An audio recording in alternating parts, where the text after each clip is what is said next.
114 से 115 में बताया गया कि नारद जी के श्राप से ही विष्णु जी इस धरती पर राम बनकर आए थे। इसका एक प्रमाण रामचरितमानस के बालकांड पेज नंबर 146 के दोहा 136 की चौपाई 4 में प्रमाण है कि कपि अहित तुम किए हमारी, करही की सहाय तुम्हारी, मम अपमान तुम कीने भारी, नारी बिरह तुम्हें होए दुखारी। इसका अर्थ है कि तुमने मुझे बंदर जैसा रूप बना दिया था, जिस कारण बंदरों की ही आपको सहायता लेनी पड़ेगी।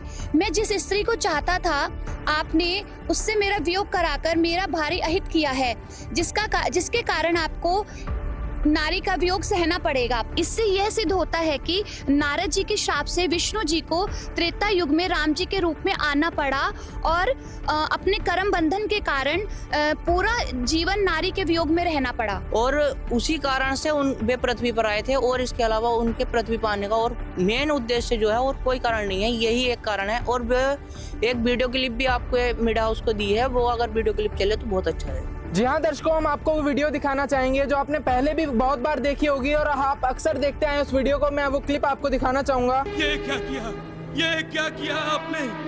मैंने आपसे आपका मुख मांगा था, आप जैसा मुख, और आपने वानर का मुख देकर मेरा उपहास किया है, मेरा उपहास। मैं नारद आपको शाप देता हूँ। भगवान विष्णु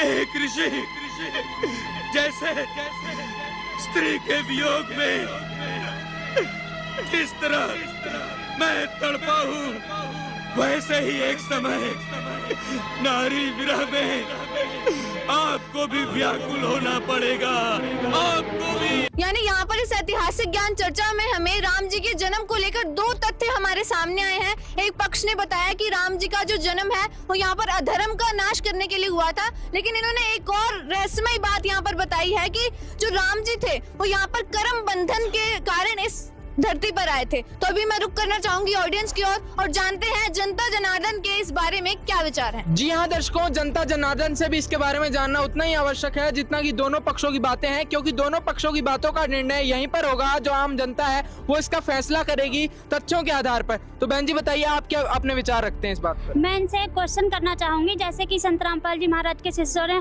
कहा है कि श्री राम अपने कर्म बंधन कटवाने के लिए इस धरती पर आए थे।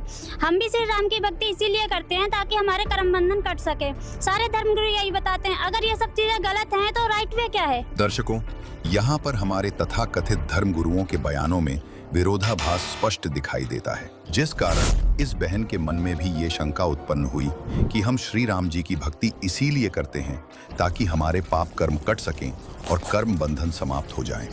लेकिन जब श्री राम जी के जन्म के पीछे छिपे रहस्य पर दृष्टि डालते हैं तो प्रमाणित होता है कि उनका जन्म नारद मुनि के श्रापवश हुआ था।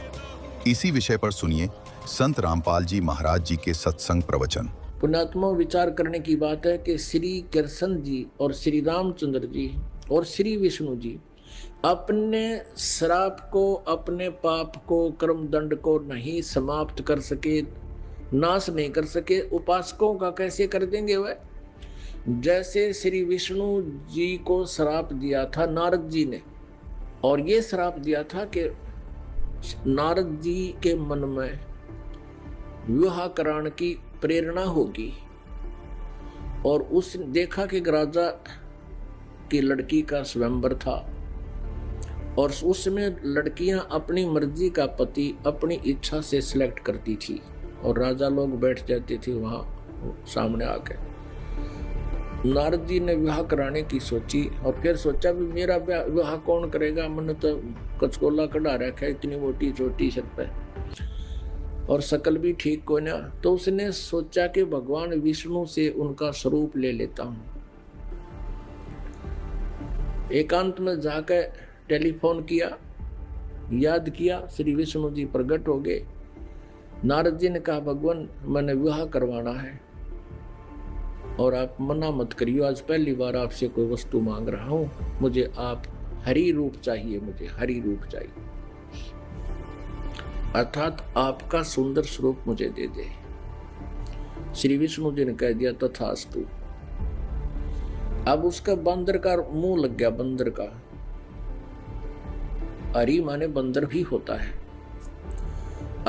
अब उसने सोचा नारद जी ने कि आज तेरे सुंदर कोई नहीं सभा में, और जाकर बैठ गया कुर्सी पर जच के। अब वह लड़की आई वरमाला लेकर, सामने देखा बालू बैठा।